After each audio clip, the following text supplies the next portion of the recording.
Retro Hangover, supported via Patreon by listeners like you.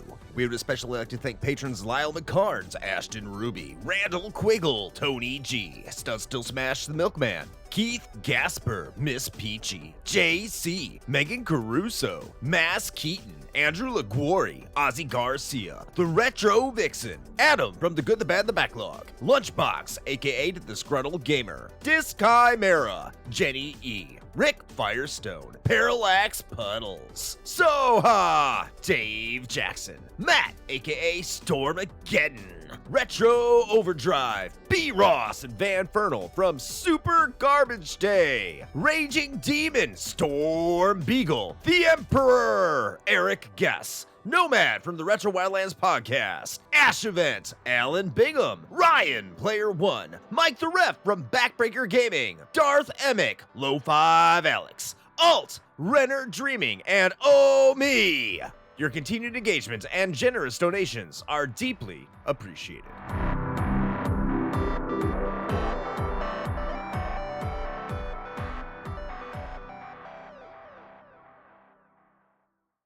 Open your ears and crack some beers. You are listening to the most recent episode of Retro Hangover.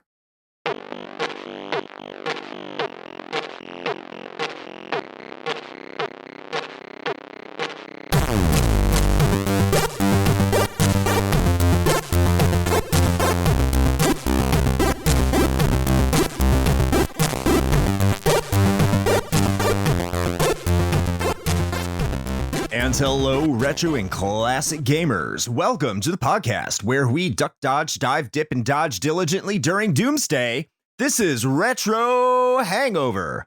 I am your co-host, Chris Copleen, with special guest, Scott, owner of the game store Gone Broke Gaming. And, as always, your host, Shane. Red Dick Key Card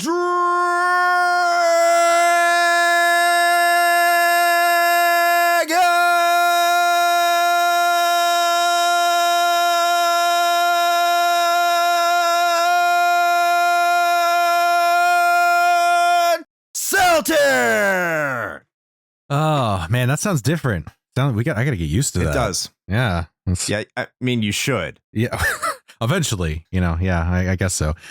Oh man, I think this is the first alliterative intro, or at least one in recent memory, that like is entirely cohesive. Like it all makes sense.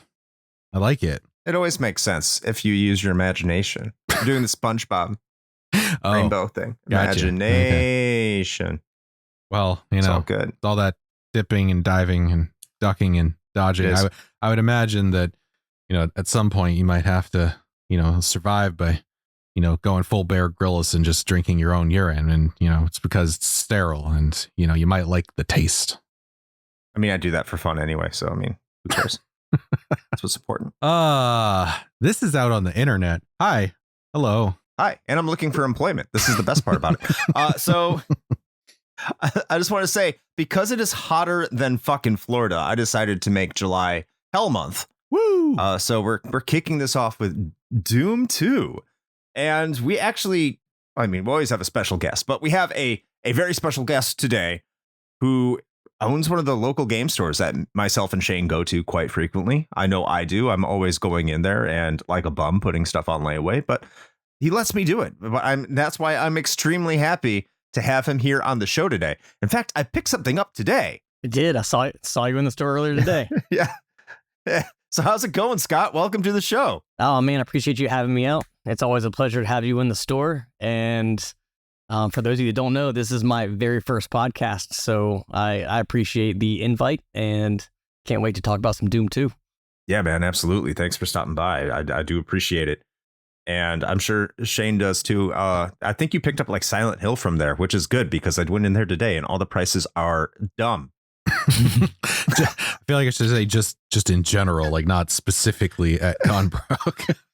But yeah, not specifically at Gone Broke. They're just dumb in general. Yeah, no, that's true. No, I did actually. I think I picked up my copy of Silent Hill 2 there, and also my sweet ass original Diablo 2 Diablo fig that they had at the store. Yes. Yeah. I remember that thing when it came in. So I guess, since you're local friend in like real life, not just on the internet, not downplaying all my internet friends, be careful now, not saying anything negatively. You want to give a brief pitch about your store? I actually have never passed up opportunity to talk about myself a little bit. There you go. So we've been in business 9 years. I mean, obviously going on 10 next May. I think we got a pretty good grip on, how to work our way around the retro and new game market. More or less, I started the company, wanting to bring the old school customer service feel back to the video gaming community after like working through CompUSA and going out of business, getting taken over by Best Buy. Best Buy's customer service being absolute dog shit. I wanted a place that was better.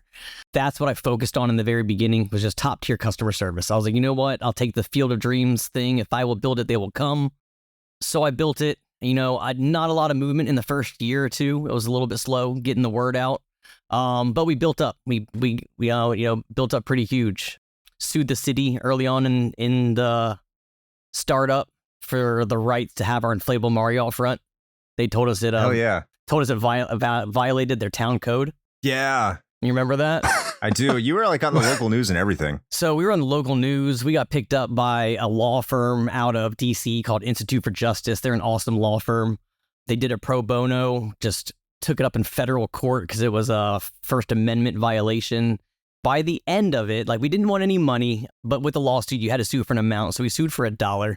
I never got my $1, by the way. I really do want a check from the town of Orange Park for $1, and I want to frame it. But they did redo the sign code and sent me a copy, and they were like, Mr. Scott, is this sign code good enough with you? And I approved it, and I guess that's my stamp on Orange Park after I'm no longer here. But Gombro Gaming for now is there to stand, and if you haven't heard about us or been there, please stop by, check out the website, scombroggaming.com, and that's my pitch. See, there you go. That is a big win in the fight against anti-plumber legislation. Oh yeah, I agree. They always try to check your plumbing, the government, but we got a news blooper out of it too. One lady down in Orlando, when it was on the news, they were showing me next to the Mario, and she's like, that is a big ass Mario. And you could hear the guys in the background just like laughing and cracking up at her. It was great to have your own news blooper. That's awesome. Oh man. Well, thank you for that. I hope everyone look that up. You can see the big ass Mario, as it has been so aptly described. Just look up Gombro Gaming Orange Park. Probably news for Jax or whatever. I don't know what station covered you. It's one of them. Chris, you can find it. This just gave me a great idea.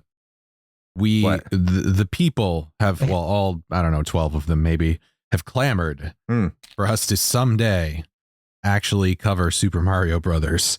I can't think of anyone better to bring back on the show for that than the man with the big ass Mario. No doubt. It would be a big ass Mario show. Hell yeah.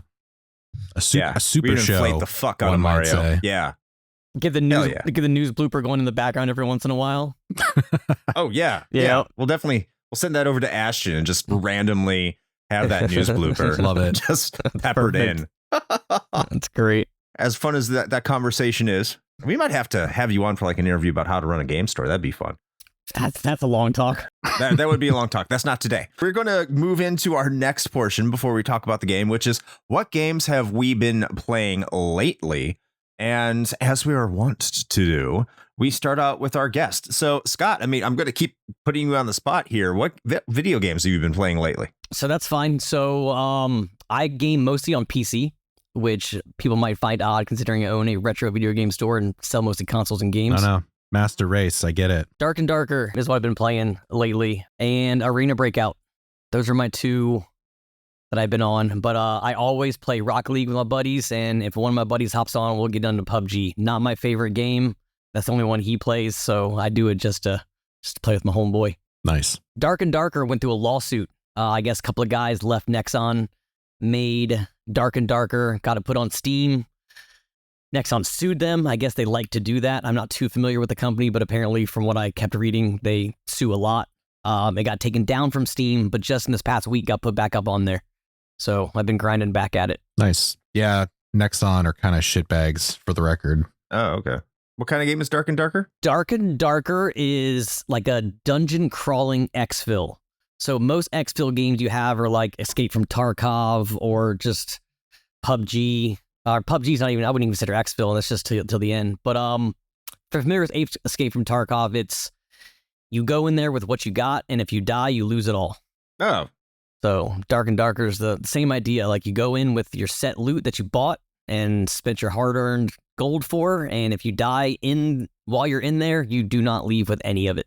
That sounds rough. Now, It is wasn't rough. there, I thought, and I might be thinking of a different game, but I thought it was Dark and Darker that also had the sort of like, what am I thinking of? Like PUBG-esque kind of like constantly expanding like death zone. Does it have that? Yeah, it had a shrinking death zone. Yeah, it was like, the dark zone. It got darker. Got it. Okay. Yep. That's what I thought. Yep. All right, Shane, how about yourself? Oh, how about myself? What have I been playing? So I mean, there's a lot of the usual. I'm continuing my my season 4 journey in Diablo 4, rocking the old Summon Mancer, having a good time with that.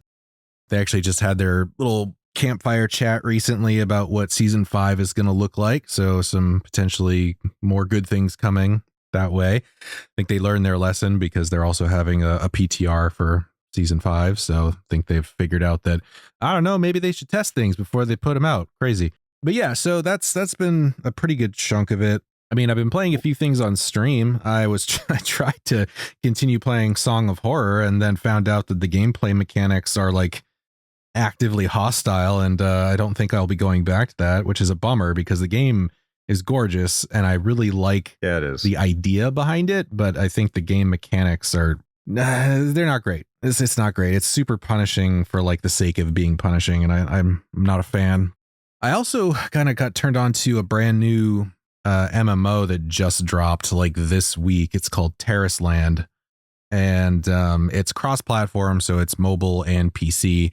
And it's basically, it's like WoW, but a little bit more streamlined. But I think in like the right ways, because it's a big portion of it is mobile geared. The time investment for a lot of things you have to do is pretty minimal. So like dungeons are a bit shorter and things like that, which at this stage of my life, I actually appreciate.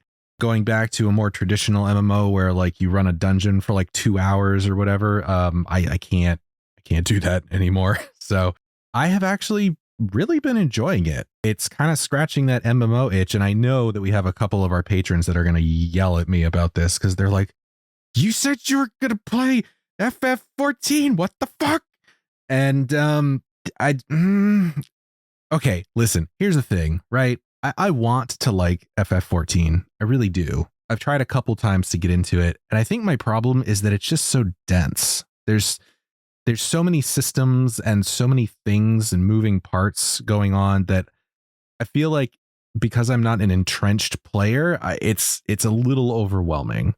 And fortunately, Terrace Land, it's a new game, so you don't have a lot of that like historical cruft that kind of comes along with it. But also, like I said, it's purposefully built to be played in like smaller sessions. So it's kind of more in my wheelhouse. So sorry. I don't know. I'm not saying I'll never play FF14, but right now my MMO niche is like kind of being filled with that. So, but I think that's it. That's kind of all for me right now. I'm about to pick up something else that we will be talking about on the show in a little bit, but I'll save that one for later. But what about you, Chris? What do you got going on? I'm trying to find time to play Uden Chronicles. It's not working out. I've played a little bit more, so I'm happy about that. I should play more of it, considering how much I put into that game to back it. Son of a bitch. The other thing I've been playing was Resident Evil 3. I beat Resident Evil 3. I don't know why I did that to myself, but I did it, and that sure was a game. I don't know if I would call it a Resident Evil game. It has elements of it. I'm talking about the original PlayStation 1, by the way, which apparently everyone says is better than the remake. You're fucking high. I didn't hear great things about the remake, which was interesting because the first two were like stellar. Oh, the first two are great. like Resident Evil 3 is the first game I'm like, yo, fuck tank controls, man. Like, why am I trying to dodge around that? I mean, going back to our intro here, why am I trying to dodge around this giant menacing zombie thing? And even when I try to dodge, like his hit radius will just grab me no matter what I do, and I'll take damage, and then I'll have to try and get up off the ground, and then it won't let me do that. I guess I could just not try and fight him, but then you get harassed for like multiple screens. And of course, the fixed camera angles mean that you just have to keep using fixed camera angles as you're trying to run away from a dude, and fucking hate it. So fuck Resident Evil 3. I'm glad if you like it, fine. I do not. I like Resident Evil 1 and 2, by the way. I'm not just a Resident Evil hater, and I will defend tank controls for those games. But and I also played Shinobi Legions for the Sega Saturn, which is surprisingly good. I didn't think it was. It has amazing cheesy FMV scenes, as it was the tradition in the mid-90s. And they're all in Japanese still. So I don't know if that's a good thing or a bad thing, because I'm sure the dubbing would have been atrocious, which is the thing I live for in those games. But you don't get that. You only get the subbed. I guess anime fans be happy if you want to play that game that's there. But that game gets excruciatingly brutal near the end. Like there's 9 stages, and for the first 6 or 7 of them, it's like fairly manageable. Like there's a decent challenge. I'm like, yeah, I'm having a good time here. And then it gets to stage 7 and 8, and the game's like, fuck you. And I did not have a good time with those, but I have to recognize that the majority of the game is good. Then I can say, like, I had a surprisingly good time. That game is going to be part of the IO Saturnalia series, which everyone who's listening to it is saying they really like it. So if you're interested in that, that's over on Patreon. I'm not going to plug that too hard. I'm going to wait till the end of the episode, but I'm glad people are listening to IO Saturnalia and enjoying what that is. But that's all I got. Nice. And with that being said, I guess our doom right now is to talk about a video game. Shane. Yeah. I guess it's the time for the brief history. Oh. You are the doom freak. I think, even though you read the brief history last week. So I think it's time. I gave you a short one.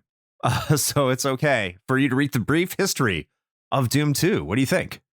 I mean, you missed an opportunity to call me the Doom guy, but that's fine. I'll forgive you. Oh man, did too. Do we need to re-record that? We can. No, it's done now. I can call it's you done, Doom guy. Chris. It's done. It's over. You missed it. I'm gonna just be sad. I always miss these opportunities. I always do.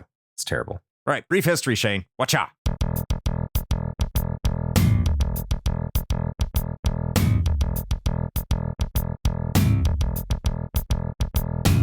Remember Doom? Sure you do. It was that game that took over the world by storm in 1993, even though it was for PC and no one really owned one of those. It was a cultural phenomenon, and in some aspects, still is today. So much so that you have people running it on home pregnancy tests among a whole host of assorted programmable electronics. So what person in their right mind wouldn't want to make a sequel to that? And that is exactly what happened. Really, that's pretty much it. The folks from id Software made some new maps, added some new enemies, a new weapon, and a new power-up. They made the levels larger and more complicated, because obviously that means better, but no, really, that's the development. It was released on October 10th of 1994 for PC, exactly 10 months after the original, and a date that falls within the Doomsday Rule of dates.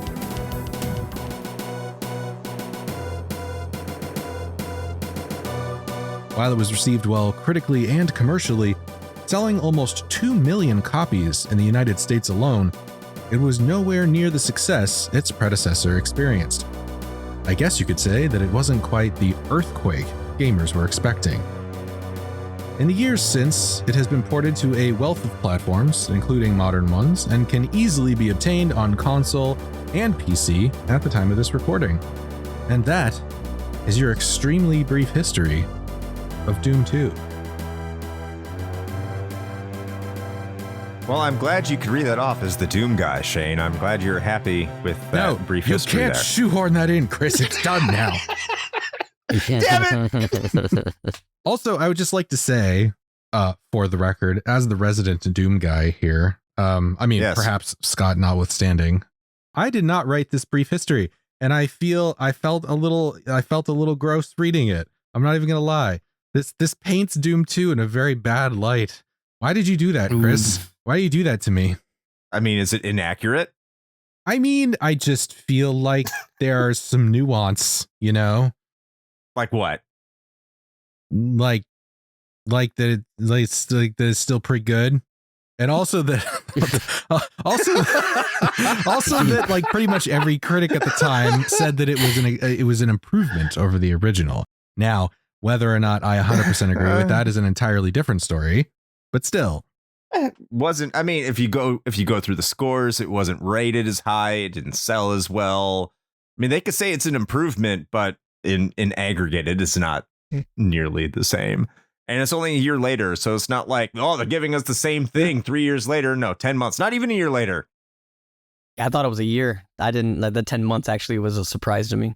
So I'm thinking like it's one of those, hey, it's a new game, part of a cultural phenomenon. We got to look like we care. We got to say it's better in the words, but we're going to like a flip, because usually the score is higher than what the words indicate. In this case, it looks like the words were higher than what the score indicates. You know how sometimes you get from, I don't know. PC reviewers were different than console reviewers. The console reviewers did the flip thing.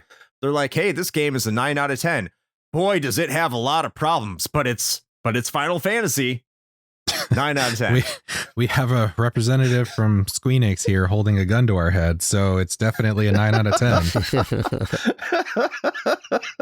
10. I'm glad Giant Bomb existed. But let's get into our personal experiences here with Doom 2. I'm just going to kick this off because I have none. I played Doom. I don't ever remember playing Doom 2. So this is the first time I've played it. And maybe I did play Doom 2, but I'll get into why. Maybe if I did, I wouldn't remember. Scott, I'll let you go next. What are your personal experiences here with Doom 2? Well, am I allowed to start a little bit earlier in Doom 2? Because it kind of leads up into it. Yeah. No, give us the context. Yeah, absolutely. Yeah. So I happen to have a PC pretty much since I was 5. My dad always had a PC at the house. And I went from games as they progressed from about like 91 till Doom 2. We went through like Commander Keen, Duke Nukem, side-scrolling Duke Nukem, if you'll ever remember that. Wolfenstein 3D, Doom, and then Doom 2, which I did happen to play. I personally loved Doom 2. I mean, I was 10 years old at the time, getting to sit on a computer and ignore the rest of the house. I had a sister that was 18 months older than me that, just annoyed the crap out of me. So I love her to death now. At the time, it was, I don't know, it was immersive. It was colorful, bright. I don't know. I enjoyed it for what it was at that time. Okay. Cool. Shane, how about yourself? Yeah, it's funny because I was trying to really like think about what my personal experience with it actually was. So I didn't play it like at release. I do remember playing the shareware version of the original Doom, and I believe we talked about that in that episode. But I didn't get around to Doom 2. I want to say, I don't remember the year, but I do remember how I got to it. So there was sort of a little bit of a span of time in between there. And then I ended up picking up like the Ultimate Doom collection. It wasn't BJ's at the time. Oh God, no, it was, it was where my dad actually worked. This was a place that I think got bought out by, I think, BJ's Wholesale. It was called Wholesale Depot. I don't know if anybody listening to this remembers that place at all, but they had the big box with all of it was on CDs by this point. So it was a big box of discs, and it had like Ultimate Doom, Doom 2, the Master Levels, Final Doom, and like basically everything like in one big package. And that is how I ended up playing Doom 2. So it was a bit later than I think when it was initially released. I mean, I remember playing it quite a bit. I will say that it's not, for me, it's not quite as memorable as the first one. Like I could probably rattle off a lot of, the maps and everything from the first Doom a lot more easily than I could try to recall a lot of things from the second one. And we'll get into, I think, why that is a little bit later. I mean, that's not to say that I didn't enjoy the hell out of it, because I certainly did. No pun intended, I guess. Yeah, I put a lot of time into it, just as I did the first game. And then eventually I went through and, tried out the, was it like 3,000 homebrewed wads that they had on there from that collection. So more Doom content than you could ever want. Which is a lot of content. It is. Moving on to the plot and writing. We're moving right along here. I'm going to sum this up, Shane, and you can crack the whip if I get out of line. You are Doom Guy. Sure are. And you are home from Mars. You are now on Earth. Moons of Mars. What's that? Moons of Mars. Pretty sure on the first one they're on Moons the of moons Mars. of Mars. Yeah. Phobos and Yep. Deimos. Yeah, Deimos and Phobos or whatever. Yes. Yeah, those things. Well, anyway, like you're leaving the Mars area of the universe, and you are now on Earth. And now Hell is on Earth, right? Because that's why it's like Doom 2, Hell on Earth. I mean, yes. Something like that. Do you just want me to tell the story, Chris? You seem lost. It sounds like this is where this is going. So what am I missing here? All right. So I mean, well, you mostly started all right. So yes, as Doom Guy, you end up killing the spider mastermind, right? At the end of Ultimate Doom or the first Doom, whatever you want to call it. And then there's a portal to Earth, right? There's a gateway. So you step through it, you end up on Earth, and you find out like, oh shit, they're already here. And the demons have invaded and they've killed basically billions already. They've been there while you've been, mucking around in space. Pretty much every major city on Earth is in ruins. There's a contingent of survivors that are trying to evacuate from a starport. Their like last ditch Hail Mary is like, okay, let's get everybody that's left and put them on a ship and we're going to fuck off somewhere and hope that, we can rebuild society or something. Of course, you're the guy. So you're like, all right, well, I'm going to try to help them do this. So you fight your way through to this starport. Then you find out that the demons basically have put up this big force field preventing people from leaving. And so you get in there, you deactivate it, allowing them to escape, and you're pretty much left behind. And at that point, Doom Guy is just like, well, guess my job's done. And he kind of like settles in to just let himself die. But then he gets a radio communique, and the ship commanders tell him that they basically found the source of the demon invasion. Interestingly, not far from his actual location. Also, total maybe not coincidence, happens to be Doom Guy's hometown. So he's like, all right, well, of course, fuck it. I guess I'm going there.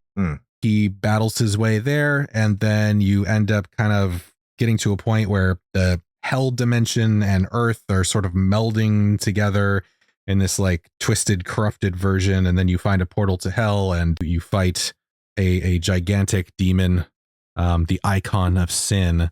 And then after you do that, then Hell is pretty much destroyed and you win. And then Doom Guy kind of pontificates about like, so if I just destroyed Hell, where do all the shitty people go? And that's it. That's the story. That's Doom 3, I imagine. I'm sure it is. I'm sure. Yeah. So, okay. Plot is very deep. I can tell a lot of emotional roller coasters, and it makes you think. You have to follow up with some Jung and some Nietzsche, whatever. It's that guy who starts with an N. Nietzsche. There it is. I should know this because those are on Pixel. Fuck. Pixel Project Radio. I love you, Rick. It's Xenosaga. Aren't you the poli-sci major? Like, come on now. Yes. We don't read Nietzsche. Nietzsche. Nietzsche. We don't read that shit. No, I was over on the Pixel Project Radio talking about Xenosaga. So I said it fine over there. Now I just can't say it fine tonight. Whatever. But how much studying and following up did you have to do for this, Scott? What are your thoughts on the plot of Doom 2 and the writing? I mean, it's not hard to logically. So Doom 1, you descend more or less into hell from the moons, and then there's a portal to Earth. It kind of seems logical to me to make a sequel that if you killed everything out there, why not have the problem coming back home? Since he doesn't have a happy ending anymore, he's got to fight his way to his happy ending again, even though he thought he was done. So to me, logical. The way like the levels transferred, I don't know if that was really the best move to make. I liked the levels in Doom 1 a lot better than I did in Doom 2. Oh, well, we'll get into that. Don't worry. Yeah, fair. Very, very shortly from now, we're going to be talking about that. But anyways, yeah, just concerning plot and writing, again, I would say, like I said, logical. It was not a bad idea to do what they did. Yeah, I mean, I can agree with all that. Like, not a bad idea. I don't think the plot of Doom is its strong suit. Doom in and of itself, like, I think the whole point behind Doom is to not have much of a plot. Yeah. No, it's not. It's somehow even less complicated than Wolfenstein, if that makes sense. Just kill fucking demons. And like the only reason that you have these plot points that happen in between the levels is just more excuses to change the environment. So you can kill the demons in a slightly different looking area. Yep. That seems to be the long and the short of it. Like, oh, you got to go to, remember all these confined areas? Now it's wide open. Why? Because now you're in a city. You want to know why you're in a city? Because it's your hometown. Have fun. So that's the writing and the plot. Am I going to really critique this and say it's a negative? No, it's Doom. That's not what you go to Doom for. So you can shove it. Okay, well, Doom. I'm just joking. I mean, I will say, and because I don't know where else I would put this, I guess it might be in gameplay, but I feel like it fits better here just for narrative structure. I think an important thing to note here, right, is that the episodic format that the first Doom took is not present here. They threw that out. And it's basically just like one linear path. Like you don't have them broken up into these separate episodes where you basically have to start all over with a pistol every time. Oh, yeah. Honestly, I think that's an improvement. I will say I actually really miss the interstitial screens, though. Like every time you finish a level, that overworld map thing that popped up like in between each level in the first Doom. I actually really liked that. I know it's a minor thing, but I kind of missed it here. So you usually, a lot of the transitions are mostly seamless. And on occasion, there'll be a text crawl almost exactly like what you got, at the end of the episodes in the first game. But here you'll kind of get them interspersed throughout to kind of be those like narrative segues in between those other sections, like you were saying. Mm-hmm. Yeah, I mean, and even though it's not episodic per se, it still feels episodic. But the fact it doesn't reset, that is good. Yeah. Yeah, I say I'll miss those parts too, but I think overall it's a net benefit. It's kind of establishing. I mean, there's other things you need to consider. Is that there wasn't really a plot in any first-person shooter really until Half-Life, and that wasn't for another 4 years. Yeah, these things had not been established. True. And I mean, the other sort of more practical reason for kind of throwing out the episodic structure also is just because Doom 2 was not released as shareware, right? No, it was not. That's true. Doom 1 was. So like you had the first episode that you could play for free. Pretty much everybody and their mom had that. And then you could, pay to get the rest of them, fucking mailed to you. Remember that? Do you guys remember when Netflix mailed you DVDs? Anyway, so that's gone. And this was the first time that you could really buy Doom like on store shelves. So there was actual box copies. They were there. Actually, it's not even accurate to say shelves because this shit was flying off so fast that they just kind of left them on the pallets and just put the pallets out in the store floors and people would just grab stuff. Yeah. So I think that's more of the functional reason for why that is. Yeah, I think you're right that overall, I think it's an improvement. It does kind of keep things sort of flowing nicely. But I do miss those cool map screens. Yeah. So I guess that's it for the plot writing. And we can move forward into what we've kind of already alluded to here with the gameplay. I'll start this one off. And I think, Scott, you already touched on this. And oh boy, the level designs. They start off okay. I'll say that. For anyone who's curious about how this game plays, it is more Doom. It is more Doom. If you want to know how it plays, just play. I mean, it's the same as Doom. You're walking around first person. You only see the weapon. You don't really have to aim because you can't look up and down yet. It's still this wasn't technically a 3D game. I mean, it is. I played this on Game Pass, so that version is 3D. Does have polygons, I think. But when it came out, it was not a 3D game. Was that Shane? Wait, was that the Unity version? Yes. Oh, okay. Yeah. No, it was not. It was not. It's not true 3D. The Doom engine is not true 3D. No, not until Quake. Right. Like you can't look up and down. If an enemy is within your crosshairs, like directly in your crosshairs, and you press the shoot button, it will shoot in that general direction, up or down, whatever. and that's how you play the game. You have limited ammo, health. There's no regenerative health. This is pre-Halo, so you don't get any of that pre-COD. And yeah, that's it. It's Doom. It's the same exact way as Doom. However, the levels. Okay. Go on. Okay. Like I said, they start out well enough. The key card thing, okay, that was just something that everybody did at the time. I'm willing to accept that. Find the key card, go to the door, open the door, find another key card. Okay, I don't like that, but I can accept it as long as you keep the pacing up, you keep it fast moving, you keep it relatively easy to navigate your way around. Cool. Doom 2 decides it's going to try and be a adventure/puzzle game on top of being Doom, which means you could kill everything that you can, and then you have to do cute little executables in order to advance. And it only gets worse as the game goes on. Not for every map, of course, but they want to put you in these wide open environments, which means, yeah, everything can be done, but then you have to spend the next 10 minutes wandering around this environment that looks largely the same throughout the entire level. So navigating through it's hard, and the map isn't that great, if we're being honest, that you can press with tab because you can't have like the map overlaid while you're moving forward. You can only see on top of it. And it's just, that's a skill issue right there. See, okay, maybe it is. No, because maybe it is. See, you gotta learn how to navigate while you're on the map. That's pro strats, man. I know you can. I know you can. It's just that's not fun. Shots fired. I don't care. I know I can. I don't like to. That's the thing. And I don't like wandering around for 10 minutes wondering what switch I fucking missed in order to get the blue key card. That's where I'm at with the gameplay.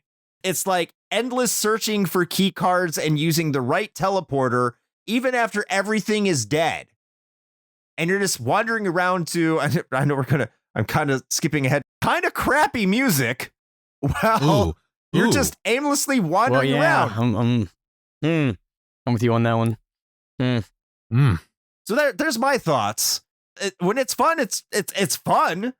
But why am I like, this is not Myst. This is Doom. I don't want to figure out puzzles. I want to kill shit. Keep me killing shit, not looking for fucking key cards. All right. I have a lot of thoughts, but Scott, why don't you go ahead and take this one first? Fair enough. So I'm gonna start off with, like I said before, I don't feel Doom 2 is as good as the first one.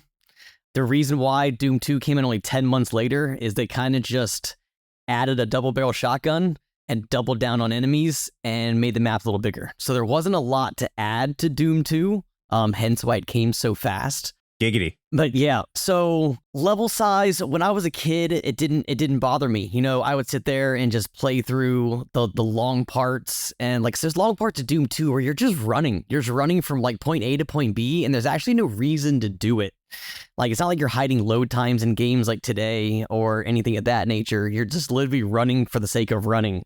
And when I replayed it, I actually found those spots in Doom 2 to be annoying. As in, when I was a 10-year-old kid, it really didn't bother me. Chris touched a little bit on the key cards. Running around and finding them was a pain in the ass, but what actually frustrated me worse is they'd have them right at like your chest level. Like, here's a key card. Yep. You can see it right in front of your screen, but hey, you can't grab it. Like, literally, if you were a real person, you could just reach out and grab that thing. You actually had to go find a switch to make the stand go down. So one of my biggest problems at this stage, there was no jump. Like, you could not jump in Doom 2. To me, that's kind of seemed like a fail. Like, maybe you could have added an element like that to the game. Like, the aiming was already atrocious. So when you have an enemy on a higher platform, which in Doom 1, I didn't feel you had that as much as you did in Doom 2. Like, with the bigger levels, they're just up top, and your rapid fire weapons, sometimes it would pick up that they're up there, and sometimes it wouldn't. And that led to a little bit of a problem. At least later on for me. Again, when I was a kid, I didn't care. But replaying it as an adult, I found those things to be a little bit irritating. Yeah, no, valid. I mean, that's part of the issue with the engine being what it is. And for the record, I am in no way shitting on the Doom engine, because it is a fucking technical feat that Carmack pulled off. I mean, yeah, I agree. A lot of that might have sounded negative, but I mean, at the end of it, I love Doom. I like Doom 1 and Doom 2. I will play them both. And I'll play them both. I mean, every couple of years, I can still put it in and play it. Oh, same. Yeah. I mean, Chris knows I go back and play Doom probably once a year. I'm definitely on board, but I also agree with pretty much all of your assessment. I mean, part of the reason, right, it's less of an issue in the first game because, as you pointed out, there's a lot less attempts at verticality in an engine that is not true verticality. That's the thing, is it's simulating those differences in heights. Those don't technically exist, and so like visually it looks like you're shooting at something that's like 10 feet above you, but you're actually not, and it's a little disorienting, and the auto targeting is not always super accurate. And because they were trying to go bigger and better in Doom 2, what you end up with are a lot of these vast sprawling levels with these multiple heights, and it gets very confusing very quickly, as Chris also pointed out. And it's interesting because I had this same commentary, and well, actually, will I be talking about it? I'm going to be talking about the first game on a different show, probably sometime later this year. But this is the same exact issue that I had with Legend of Grimrock 2, actually. I love the first one. I despised the second one, and I bounced off it so hard. And it was because they did exactly what it did with Doom and Doom 2. Legend of Grimrock is an incredible, like, very focused dungeon crawler. The levels can get a little big, but they're all very contained, and so it's very easy to navigate. The second one, they said, you know what we should do? Let's put it outside. Let's have the player go outdoors and have to wander around in grid-based movement, by the way. And you get so lost so fast, and it was just really like demoralizing. And it's kind of the same thing here. The middle section of Doom 2, the city, I think is like the worst Doom levels, like, period. Like, outside of, you know, whatever wacky homebrew stuff that people put together. And it's just because they're fucking terrible.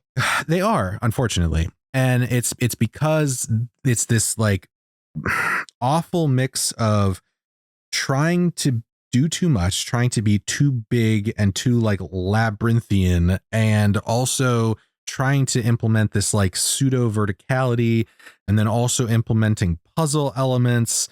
And it's too much, but also it's like it's too much, but then visually, and this kind of bleeds a little into the presentation, but visually it's not distinct enough. It's one of the things that was really great about the setting in the first game and parts of this one, like Hell, and even the first episode, the space station. I don't really have these issues with those episodes quite so much. And I think a big part of that is because of the environment. Things are a lot more distinctive. It's easier to kind of get your bearings and remember where you're going.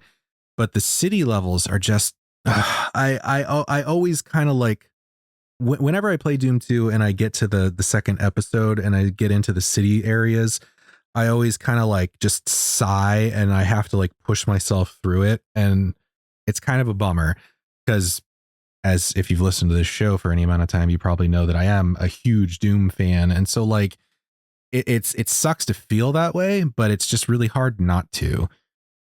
And again, I'm like sounding super down on it, but I critique because I care, you know, like I do genuinely like Doom 2. It's just, there are some things that really bother me about it. I felt the same way at the end of my critique. I was like, man, I just said a bunch of bad things about a game I actually like. It feels wrong. Right. See, I have no attachment. I don't feel bad about anything I'm saying right now. I will say that the gunplay and killing shit still feels great. It still feels fantastic. Especially when you're able to find those supercharge or mega charge items. I think that's the new item, right? That gives everything up to 200%. Yeah, Megasphere. That all feels good. When you're killing shit with the super shotgun, I think it's slower, so I don't use it as much. And I played it on the easiest mode, just running around with the plasma cannon. Oh, that was so good. That was so good, just killing things. Same with the miniguns, chain gun. I don't even like the BFG, by the way. It's too slow. Like, just killing stuff is great. Like, gunplay is great. Aiming is fine. I know that it didn't always work. Like the auto targeting, it's not perfect, and you can't aim because it's an older one. It can be problematic going back for someone who's more used to modern day shooters, I can completely understand that. But for me, someone who doesn't even like first person shooters for the most part, or really even third person shooters, if I'm being totally honest, having something with that simple design where I can just see bad guy and hit shoot and not have to worry about getting a headshot or a body shot or a leg shot or whatever. That's the kind of gameplay I'm here for. Like, I'm all about it and I absolutely love it. But just like you're right, the labyrinthine level design, especially when you start getting to the city and just like, oh, if you want this platform to go down, you have to walk in this certain spot and then run over to this spot and hope that you get it. Or having the secret areas be mandatory to be found to progress through the levels. They're not secret areas anymore at that point. Mm-hmm. Stop lying to us. Like, this is something you're supposed to find so you can beat this level so you can progress. That's mandatory. That's not secret. Stop it. Well, the thing is because this is weird in today's day and age, right? Like, Doom 2 would not be a sequel. It would have been like DLC. It would be a DLC. Yep. Yeah. Yeah. And yeah. I think as DLC, I think you might have like a separate like viewpoint on it, like in that context. I mean, I'd still have the issues with the level design, but part of the problem, right, that we've been talking about with the design of the levels and that sort of a thing is it's also that loss of momentum, which is something that you kind of alluded to earlier, Chris. When you play Doom, you're coming to play Doom to have nonstop adrenaline-packed demon blasting action. And Doom 1 delivers that almost consistently throughout. Doom 2, not so much because of these reasons. Like, it's very, very likely, unless you have the levels memorized, that you're going to spend like an inordinate amount of time just kind of wandering. And that's where you start to lose steam. And that feels bad, you know? Apart from that stuff, I did want to just kind of highlight the things that were sort of included here. We already talked about the super shotgun. I'm kind of like half and half on that one. I like it, but you really do need to, it's almost a melee weapon because of the spread on it, right? Like, to get maximum impact, you got to basically like run right up into something's face, which, by the way, can be very satisfying. Like, I've gotten pretty good at sort of like doing this bounce where I kind of like run forward, blast, and then back up, like backpedal immediately. So that can be cool. Although, because it's a double barrel, you burn 2 shells at once. And so you actually go through them very quickly. So, kind of take it or leave it there. But they included quite a few new monsters. You've got the heavy weapon guy, you've got a Hell Knight, the Mancubus, the Revenant, the Arachnotron, the Pain Elemental, the Archvile, and of course the Icon of Sin, which is technically a monster, but he's kind of just a wall, I guess. Yeah. The funny thing about that, though, right, is like all of those monsters were actually supposed to be included in the first game, but they just didn't really have time to include them all. And so they got cut. And they got around to including it in 10 months later. Because they were 10 months later. Yeah. Yeah, exactly. Yeah. Well, because they were all modeled at the same time because, these were all based on actual physical like clay models that someone made. So anyway, neat little piece of trivia there. But yeah, man, I don't know. Overall, it is more Doom. I love the gameplay of Doom. I just really wish, like, I could forgive the kind of bland city levels if they were a little bit like tighter. And I think that's one of the things that got a little lost in translation here. And I don't want to call anybody out specifically, but not all of the id team were necessarily like heavily working on the level design for Doom 2. It kind of fell to like primarily like 2 of the guys, if I recall correctly. American McGee was Sandy, one, and then I think it was Sandy, the other one, Sandy Peterson. Yeah, Sandy Peterson and American McGee. Yeah, those were the 2 people. Yeah. So listen, I like me some American McGee. I love the Alice series. I think he did a great job with that. I do really like a lot of his work that he did for the sections in like Quake, the stuff that he was responsible for. And really, he was the one on the team that was really pushing for more of like the, really dark, gory stuff. Like that was his thing. So like props to him for that. I just, we needed an editorial pass here. Like somebody needed to go through these level designs and be like, maybe like cut like that whole third out and like, let's tighten this up, because Doom 2 kind of feels like a novel that someone wrote and then like self-published on Amazon and didn't have anybody proofread it first. That's a funny outtake. I like it. I'm glad they fixed that with Quake. Uh-huh. So one other thing about the Okay. gameplay, maybe the internet wasn't fully ready for Doom 2 either. Because I'm not mistaken, Doom 2 you could actually do multiplayer. Yes. On the internet? Yes, Oh. there was like a deathmatch arena that you could do on like your 56K modem. Well, it's probably 14.4 or 28.8 at that point. No, we got But- 56K. No, Ooh, I swear. yeah. Someone Google that. Honestly, did we have 56 at 95? that point? Ooh, I don't know. I mean, it probably worked with Doom because it wasn't that demanding. But again, the fact that it had multiplayer available, but no one's even touched on it because nobody did it because the internet just wasn't ready. No, that's 3 years before Diablo as well. Mm-hmm. That's impressive.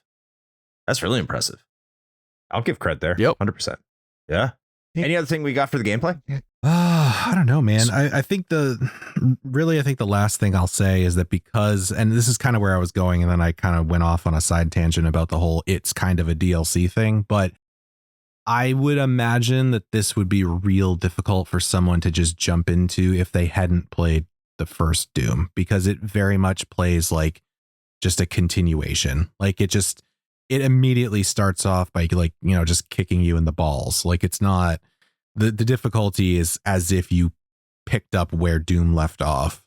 So I think that's what I'd say about that. So it's like Super Mario Brothers 2, the real one. Kind of, yeah, actually. It's a pretty good comparison. Okay. All right. So with all that being said about the gameplay, I think it's time to move on to the graphics. As I already indicated, I played this on the Unity. Was it a remake, port, whatever you want to call it, remaster? So I played it more on the modern version.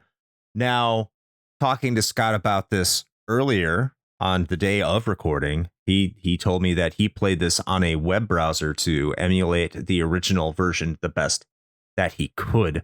So I'll start out with you on the graphics. How do you think Doom 2 looks? So running it on the browser looked terrible. It didn't even have the same feel. I was like, there's no way it was this bad when I was a kid. And it wasn't. It actually comes through the browser looking worse and more pixelated than the game actually is. Okay. So I think a lot of people that run Doom, they run through like some kind of source port, gives them better graphics on a PC. Mm-hmm. I'm not too familiar with that. I actually found that in just a little bit of research. But at the time when Doom 2 came out, it was the bee's knees of graphics. It didn't get any better than that. I think it was 95 was like the movie Hackers, when all the kids were looking at the computer screens, everything was glowing and doing stuff the computers don't even do, but everyone was enamored by it. I mean, that was Hack Doom. the like world. hack the planet.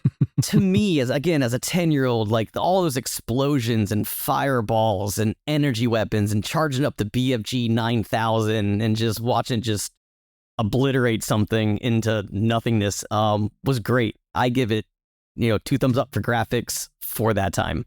I think that's incredibly fair when you say of the time, because if anyone goes back and tries and play this, like let's say you get the original MS-DOS or Windows 95 version of Doom 2 and you play it today, are you going to be impressed? Well, no, probably not. But I think if you do have to stop and consider some things. One, like this game, from what I recall, wasn't incredibly demanding on a standard PC, which is impressive in and of itself. Because, I mean, if everyone's able to play this game, and a lot of people didn't have like high-end PCs during that time, 2 million copies in 1995 or 1996, 97, whatever the case might be, like, because this game is going to stop selling a lot of numbers after so many months. That's incredibly impressive. That tells me that a lot of people who did not have like the top of the line PC could play this game. And then you look at the console versions of this game, and woof, not necessarily Doom 2. Now the Sega Saturn and the PlayStation, their versions of Doom included levels from Doom 2, from what I understand. I could be a little wrong on that, but I think when it came out, because I know the Saturn version came out in 97 or 98, and the PlayStation came out in 96, so it included, or 95, one of those 2 years. I think it was 96, and maybe 95 because it came in a long box. I don't know. I'm rambling a little bit, but my point is when it went to those systems, it wasn't nearly as good as what you're going to find on the PC, even then. And if you play those games, those still hold up graphically. So I think they're simple enough. My critique of the graphics would be that the environments are a little too samey, especially within the levels themselves. They do differ from level to level, I think, enough. I do think there's a lot of brown and red, but it is supposed to be hell. So yeah, that's what's going on there. But like, if I'm going to critique the graphics at any point, and I'm playing this through the Unity, so I'm also remembering that like what I'm looking at is probably a much better version of how the game originally looked. The animations, I can tell, are still the same. There's limited animations, and you shouldn't really expect anything more. Remember, this isn't true 3D. We hadn't really moved into anything other than that. And this was designed to have like dozens of monsters on the screen at once barreling towards you. So when you take all that into consideration, I actually really like the way it looks in terms of its simplicity. When it's not trying to throw you into a confusing environment and not causing you to get lost, Doom 2 is an entirely competent game to this day. I think graphically, this really does hold up. I like the way it looks. Now, you're probably going to be playing this through the Unity remake, and that looks very good. That's the one I did.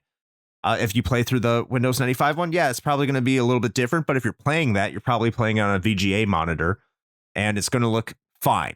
You're not going to complain. So I say the graphics are good, especially for their simplicity. They don't differ too much from the original Doom, though. I think that's another critique that can be levied against it. Is that we've already said it's essentially a DLC pack. It looks exactly the same as the previous one. 10-month turnaround. I can understand that, but probably not a ton of improvements. How about yourself, Shane?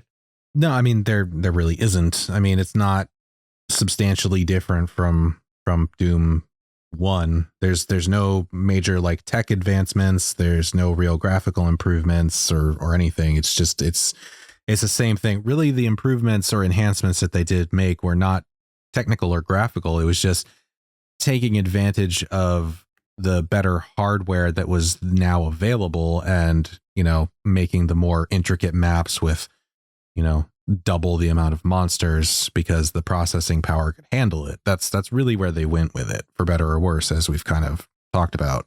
I'm also super biased because I think it looks great. I still think it looks great. Like, I play on the PC, like with I actually still, so that big box that I was talking about that I got at like that wholesale store, like way back when, like I still have those discs. Yeah. So I have like the original like files and everything, and you can plop those into one of those source ports, like, ZDoom or what have you, and play it without much of an issue on modern PCs. And so I wasn't playing like a port or anything. It's more or less the OG as far as you can go these days, and without firing up like DOSBox. And yeah, man, I still think it looks great. And I think this is another one of those cases where, because it's not fully 3D, it tends to age better. We've said it 1,000 times on the show, good sprite work is almost timeless. And I think that applies here as well, because all of the monsters and pretty much all the visuals are either just textures or sprites. Like, they don't really age poorly. And I think the artistry that went into them still holds up today. Like, are there tons of frames of animation? Certainly not. But I think each frame that they do have were pretty painstakingly crafted, and I think it shows. So because it's not really substantially different from the first game, I'd say the same thing that I said for Doom, and that's just I still think it looks great. Yeah, not much disagreement all around. I don't think. So I think it sounds like we're gonna have some disagreements on the next topic, and I'm not even gonna start on it, which is the music and sound. So hey, go ahead, Scott, and start off on this one. Yep. So you already prefaced it before when you said something about the music and sound, and Shane and I kind of laughed in disagreement against you. Mm-hmm. Again, this game is mid 90s. The fact that I think they took the time to give the individual characters their own action, alert, attack, chase, death sounds, pain sounds, like fireballs and individual sounds. I believe yourself, I think you have your two different death sounds for yourself. Mm-hmm. I think that's a good enough effort for that time frame, for sure. And not just that, the music as the game plays, I'd say it's kind of like almost a trance-like music. Like, it kind of wants to keep you there, keeps you enamored, keeps you immersed in the game. that's kind of what I want out of part of what I want out of certain soundtracks of certain games. I mean, by all means, I'm playing like a Tony Hawk. I want it to rock out like a Tony Hawk. But if I'm playing something like a shooter that I'm coasting along in the game, that really soft trance-like music kind of keeps me playing longer. And I like that about the game. Okay. Shane. Oh man. Okay. I mean, I disagreed with your take for sure, but I will say that. Oh yeah. I personally, again, I got to go back and say that comparatively, I tend to prefer the original OST just because it is a little bit more like in your face, I guess. They did tend to go with a lot of the more, I guess, subtle tracks. Like there's some that feel a little like almost like jazzy even in some places. And some of them are pretty similar to some of the levels from the original Doom as well, because they weren't all just, you know, like fucking Metallica ripoffs. But I don't hate it. I like it for the most part, but I will say that I feel like I wished there was a bit more oomph to it. But I think now that I'm kind of processing this, you know, live as words are spilling out of my mouth, I think I know why. And I think it has to do with the level design. Because if you've got a more compact, like straightforward level, then having like a metal song blasting is fine. But if you have that going for 15, 20 minutes while somebody's wandering around trying to figure out your puzzle in a level, it's probably going to get old real fast. So tonally, I think maybe it was actually the right choice. I mean, it's almost like a side effect of like the arguably bad decision to make these giant sprawling levels. But if they were going to go that route, having the more, to Scott's point, kind of trance-like music, I think is more palatable, if that makes sense. I can understand that. The style is fine. I'll start off with the good. I agree with Scott and Shane that the sound design, like the monster sounds, the weapon sounds, the environmental sounds, I think those are all very good. I think they make good use of stereo sound. Of course, you know, consider the version I'm playing. I'm not sure if this was the case in the original, but I think all the sounds are really, really good. Everything has its own voice. Everything has its own reaction. I would want to say it's standard fare, but I do think that they do make a good use of environmental sounds to make you wonder, hey, is there another creature around the corner? Do I need to be concerned about what I'm about to fight? It's a little weird that the humans sound like monsters, like the human looking monsters, but I guess they are demon monsters. Well, I mean, they're not really human anymore, though. Yeah, I know. I had to keep reminding myself of that, but they look like humans. Now, insofar as the music, because I did find myself wandering around levels for a long time listening to this music. You're talking about this is 1994. This isn't 1989. Like, the quality of this music is unacceptable. We're talking about a year that had Final Fantasy VI, Donkey Kong Country, and Mega Man X. This is not good. I'm sorry. I mean, it's better than Wolfenstein, but that's a low bar. This is not good quality music. And I'm not afraid to say that. This is far worse than the original Doom. This sucks.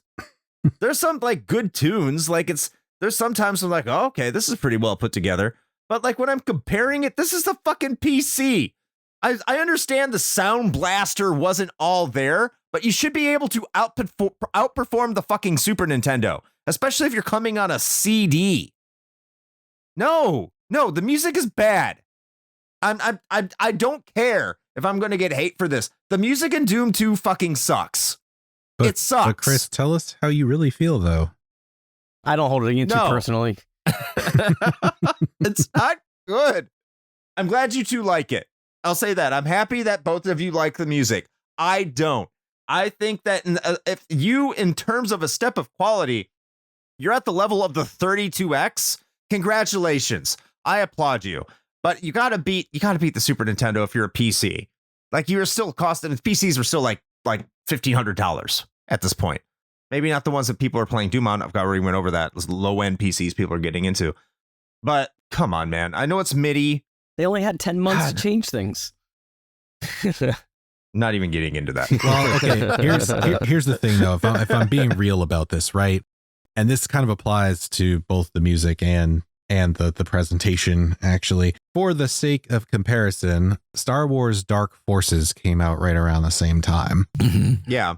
So if you want to compare like apples to apples, that is also an FPS. Graphically, it is arguably far superior. And also I'd even go out on a limb so far as to say that the music is vastly improved as well.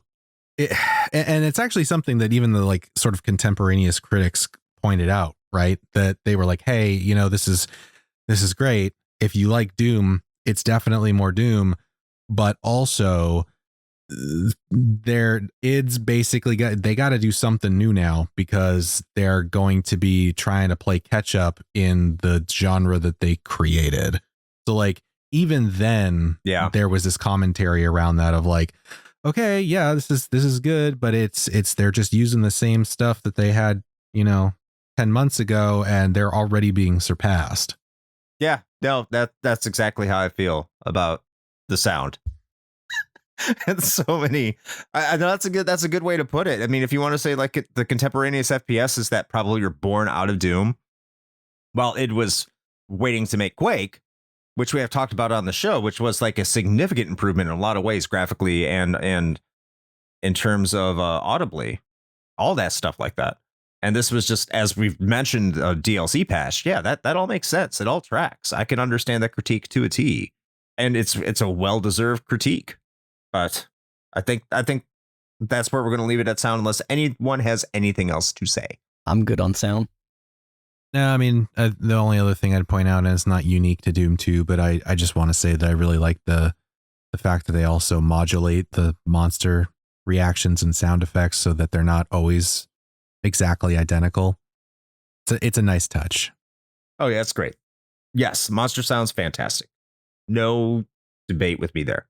But I guess this is the time where we're going to roll into the patron petifications. So what are patron petifications, you may ask? They are where our patrons jump in and they let us know what they think about the game that we're talking about today. And if you want to provide a patron petification, just head on over to patreon.com/retrohangover or go to the Linktree link that we'll provide in the show notes or at the end of this episode, whatever you prefer, and go to Patreon, sign up there for as little as $1 a month.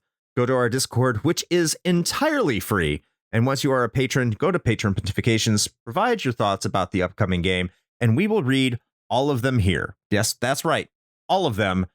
Maybe if we get like over 100 patrons, we're going to have to stop doing that, but we're not there yet.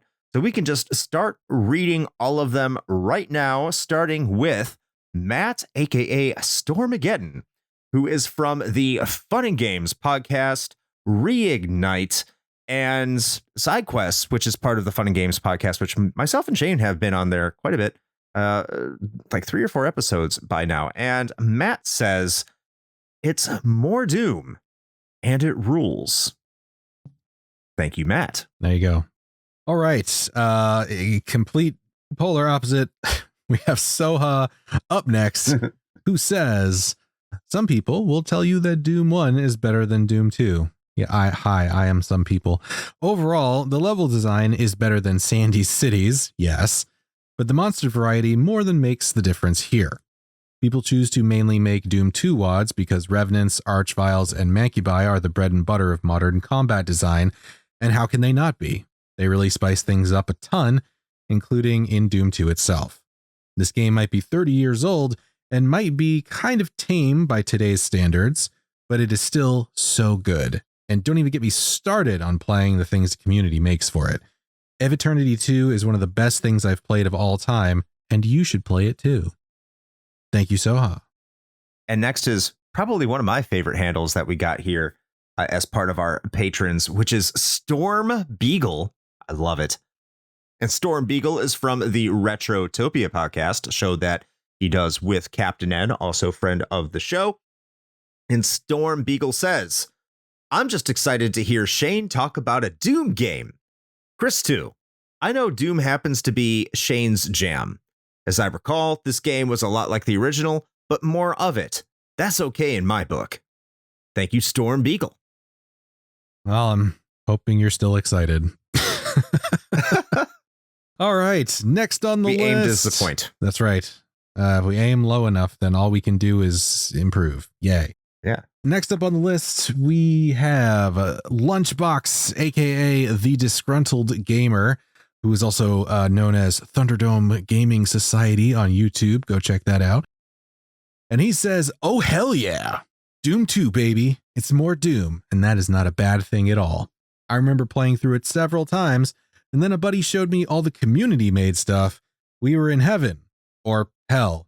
I don't know. We didn't care. Running around the hallways, blasting demons, chainsawing imps. Doom is straight up a good time. Doom is life. Doom is eternal." Thank you, Lunchbox. I saw what you did there, Lunchbox. Right, moving on to Alt. Alt says, "I've played some Doom 1 and maybe Doom 2, but I've never completed them. They're still fun, and a lot of these indie boomer shooters seem to be based on the Doom Shoot the JPEG or PS1 N64 polygon era, keeping that feel alive today. I hear more about Doom 1 than Doom 2 usually, so I'm not sure what 2 offers that 1 doesn't off the top of my head. I love that there's versions, or maybe it's mods, where you can free aim or simply have the game shoot things near what your gun is pointing at. I think that's mods. I think so. I'll have to revisit Doom 1 and 2, Duke Nukem, and the rest of the boomer shooters sometime to get a refresher course. Thank you, Alt." All right. We have the patron saint Lyle, who says, "Doom 2 is an absolute classic. I've never owned it, so my memories are around playing it at other people's houses, and then much more recently watching Shane stream it on Sundays for a while. For the record, that was Doom 1, Lyle, but that's okay. I'll let that one go. I really should go back and revisit this at some point, especially now that you're talking about it. Smooches. Smooches to you too, Lyle." Thank you, Lyle. Next is Keith from the Main Quest podcast, which it's kind of going, kind of not. It does exist. Trust us. And it is good. We love you, Keith. Main Quest is a good podcast if it's still going. Doom 2, Doom 2, Doom 2. It's Doom, but the 2 makes it 1 better. How do you sleep at night? Thank you, Keith. You were saying that at the end, all I could think of was Metal Gear. Anyway, all right, and we are ending our patron pontifications with a doozy. The one and only Dischimera, he who what runs the Game Over Hell YouTube channel, submitted an essay. So here we go. Doom 2 has things going for it that put it above 1, the super shotgun especially. Doom 1's map design is a lot more consistent and less confusing. Nothing kills my joy more in a game like Doom than running in circles for 10 minutes or longer with little enemies left to kill because Sandy Peterson likes making his city levels with teleporting nonsense at obnoxiously hidden mandatory locations. But when Doom 2 gives you a good map, the map is really, really good. My favorites might be maps designed by American McGeezer. I mean, McGee. Many of them have a dark medieval fantasy vibe, and it's like you're playing a better version of Heretic. I've come to know over the years through other players, streamers, and creators that Doom 2 also has a gigantic mod community keeping it alive, which gives it infinite replay value over the first's smaller support. Anyway, I hope you guys give Romero the respect he deserves. Carmack always gets all the praise whenever I hear people talk about Doom. That's pure programmer bias. It was a collaborative effort, and Romero was a really good designer, and probably the main reason Doom had such a prominent metal motif. And to all Romero haters out there, remember, he made you all his bitch the moment he couldn't finish Daikatana, just like the adverts said he would. Thank you, Dischimera. I love that. I mean, I'm happy. At least someone mentioned Heretic in the Doom podcast because that was one of the similar games around that time frame. Oh yeah, sure. And we didn't talk about really Romero or Carmack at all. We'll give them both respect. I mean, I brought up They're- Carmack when I was they're talking both about the great. game engine. I mean, the guy's a genius, You and did, for the yeah. record, like He is a genius. Romero is he's the sales guy. Like he's and also the vision. He had the vision for a lot of things. They really were like the perfect pair for a brief amount of time, and then things got sour. But on that note, Masters of Doom, great book. You should read it. Goes over all of these things. Fascinating. All I'll say is there is no Doom, and by that logic, there's no probably major first person perspective games out there as big as they are today without Romero and Carmack. There, I think that covers the base. Yeah, absolutely. Yeah, be completely different world without the two of them. But we are going to get to the last segment of the show, and we are going to discuss whether or not this game holds up today. And I will start this because tradition states that our guest has the final word. So I'll go, then Shane, and then Scott will let you all know with the final word whether or not this game holds up. And I am just going to say this. If you like Doom 1, sure. I think I best summed this up. I was going to call this the Diablo Hellfire of expansion packs earlier, but I think Super Mario, I guess I'm not too off base. I guess the Super Mario Brothers 2 Famicom Disk System, or the Mario Lost Levels for people who are still somehow not aware of that. This is that game to Doom 1. Do I personally think it holds up? No, there's too much dead time in some of these levels where it's just a pain to get through. I think you're better suited playing the original, to be honest. If you need Doom 2 and you have the mods and the mods make it better, sure, that's fine. But at that point, you're not really playing Doom 2 anymore. You're playing an entirely different experience, especially when you consider that if you need mods to play Doom 2 and that what makes Doom 2 good, then you can really just consider Doom 2 a mod of Doom 1. And that makes an extension of Doom 1, which I do think holds up. I think Doom 1 is a fantastic game, and I think that you should play it. I think it's one of the all-time greats. I just don't get the feeling here. I get the feeling that this was a game made in 10 months to just give people more maps and more levels and to enjoy more of the original Doom. And I think on many aspects, it just kind of falls short. I don't think it's a bad game. I think this Chimera also said what I kind of said earlier too, which is when this game is good, it is really, really good. It's just there's too many periods where I'm like, what the fuck am I doing and where the fuck am I going? And you can say skill issue, and I'll accept that all day, but that's not me fighting monsters. That's not me getting my face blown off. That's not the obstacle I'm complaining about here. It's finding key cards, finding switches, hidden walls, and finding the right door. And that's never a fun time for me. And I had to push myself to just play this game. So I'm going to give this a no with like a severe amount of caveats, because like this, I do think this is an extension of Doom 1. And if you consider it that, then technically yes. But as a singular entity, I would have to say no. How about yourself, Shane? Oh, so there's a little bit of nuance here. As the resident Doom fan, I feel like I'm like obligated to say yes, but here's the thing. The main campaign of Doom 2, I don't think it's actually the selling point of Doom 2. As some of our patrons pointed out, which I'm glad they did, because we honestly didn't really touch on it too much, but Doom 2 is really the sort of focus of the vast majority of the Doom modding community, because it includes pretty much everything the first game had and then some. So that's kind of the baseline that almost everyone works off of. And so Doom 2's, core is really what drives the just innumerable amount of custom mods and game modifications and total overhauls that exist out there.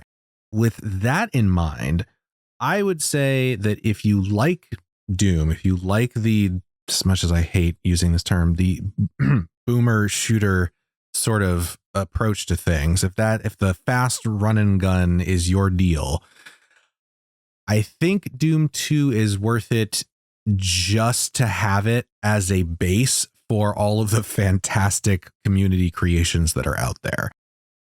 Does it stand on its own, like just with like stock what came in the box, you know, in when this got released? Not really, honestly. There's too much, like Chris said, there's too much wasted time and space.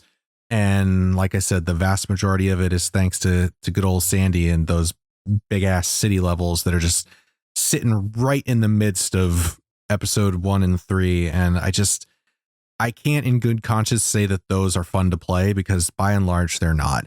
Now, I'm not down on all of the puzzly elements that are throughout Doom 2. Some of them are very intelligently done, and they are crafty, and they're satisfying to resolve. But there are a lot that just aren't. They're obtuse for the sake of being obtuse. A lot of things are obfuscated just to make it more difficult without really any reason why. And so that's where I think I'm going to go with it, in that I think it holds up as a enduring platform for a wealth of additional content that you can get for free. That's where I think it stands. So that's a no, but get it for the extra content? It's a no, because even as someone who likes Doom, given the choice, I'm going to go play Doom 1, 7 days out of the week if I have to choose between these two. So no in that way, but I mean, also you can pick up Doom 2 for the price of a coffee these days. So like if you're gonna do it, right, pick it up and then go and find all of the amazing stuff that's out there on the internet for you to play that is arguably better crafted than the main campaign itself. That's incredibly fair. Scott, you got the final word here. Does it hold up? So it is actually really hard to add on top of one, Shane, who seems to be a master wealth of knowledge of Doom, you having somewhat of an opposite opinion and your pontifications hitting a lot of the other elements. What I could add is, what's its replayability? That's a question I like to ask about games. Like, would I like to replay this game after I finished it? And I kind of would lean probably towards the same answer that Chris would give, is I'd probably replay Doom 1 before I'd want to replay Doom 2, largely because of the level sizes, the confusion, for the same things that he actually mentioned earlier. There were a lot of games in the mid-90s you could reach for if you had a PC that was capable of playing them, maybe parents that either enjoyed playing the games themselves or willing to buy them for you. There are a few other games around that time frame that I think I would pick over Doom 2. And to add, this is the first time I ever heard the term boomer shooter. Yeah. I'm not offended, because our generation doesn't get offended by such things. We're thicker skinned than that. But of course we are. True.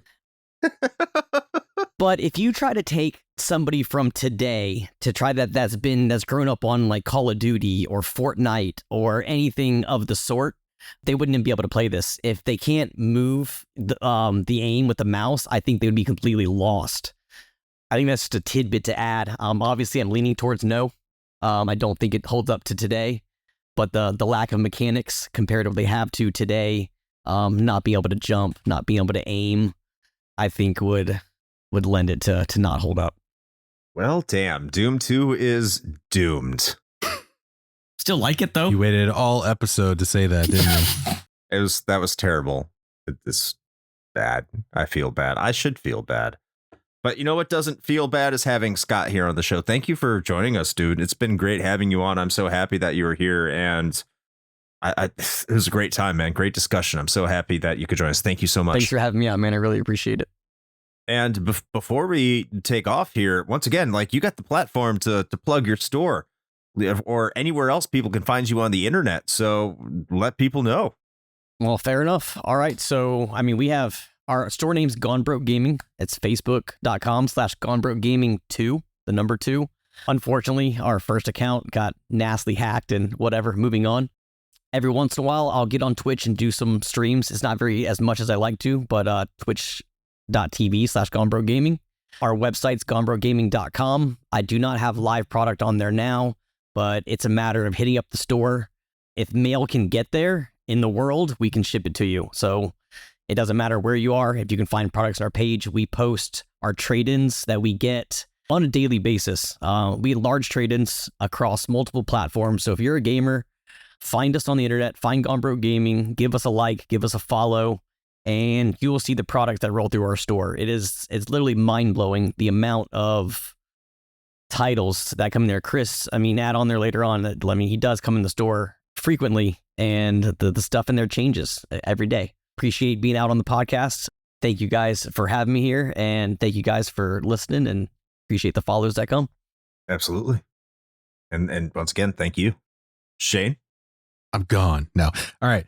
Well, all right. That's my cue to do our little spiel that I keep saying over the months and years that I'm going to make it shorter, and that I don't think I ever do. So for those of you that stick around through the whole thing, thank you. I appreciate that. But speaking of thanks and whatnot, if this somehow happens to be your first episode and you've made it here, then we want to thank you for that. And we hope that you enjoyed your time and enjoyed our discussion. And if you enjoyed it enough that you aren't running for the hills or immediately, removing us from your podcast feeds, we do have a whole bunch of other stuff for you. Our main content feed here, it grows. It just grows. It's like stonks. It's late stage capitalism. Line keeps going up, Definitely check out the backlog at this point. We're creeping up on 300 episodes, which is freaking bananas. We also have a whole other separate set of content, a wealth of things for you to put into your ear holes. And that is located over on our Patreon. So if you would like to support the show in that way, you can do so for as little as $1. And that one ducat, that one buckaroo, will get you access to a whole bunch of extra content that we put out on the reg that is exclusive to the Patreon feed. So if you want even more of us, that is where you can find it. We do also have a merch store. So if you'd like to get yourself a shirt or a sticker, which, by the way, I just got my new shirt in the mail today. I got another baseball tee. I got the black with the white sleeves with our Retro Hangover logo on it. It looks fantastic. I'm excited to wear it. And if you'd like to get one of those, then that is where to go. And all of these things, including our socials, our YouTube channel, our Twitch streams, all of that is in one convenient place. And we did that just for you. And you can find it at linktree/retro hangover. That is linktr.ee/retro hangover. All the buttons are there. All you got to do is just tap them. Just tippy tap. We did all the work for you. It's right there. Speaking of Twitch, since we've been talking about that, if Scott is not streaming and you don't have anything better to do on a Sunday, you can find us there. So Chris, what are we doing over there? What can the people expect to see on Twitch? Well, you took half my pitch there. Damn. I'm trying to make it easier for you. You're welcome. Oh, there you go. Oh, yeah. Thank you. So head over to twitch.tv/retro hangover, and you can find us streaming on Sunday at 9 p.m. Eastern time. I don't know what we'll be streaming. We never know, actually, probably until 5 minutes before we stream. True. So there's your answer. Will it be streaming a game, a good game, a bad game? Maybe. You have to find out, but you can only find out if you head over to twitch.tv/retro hangover and subscribe. Because sometimes we don't play on the schedule. Like I'm doing the Final Fantasy V 4-job Fiesta, which I might still be going through at this time because I'm just finding myself a little more busy than usual. It's weird. But just head on over there. Twitch.tv/retro hangover. Subscribe, and you'll just normally find us over there on 9 p.m. Eastern time on a Sunday. Well, there you have it. See you then. All right. Well, I suppose with all of that now being said, until next time. Play with your I'm in my hometown jerking off demon joysticks. That's a little weird.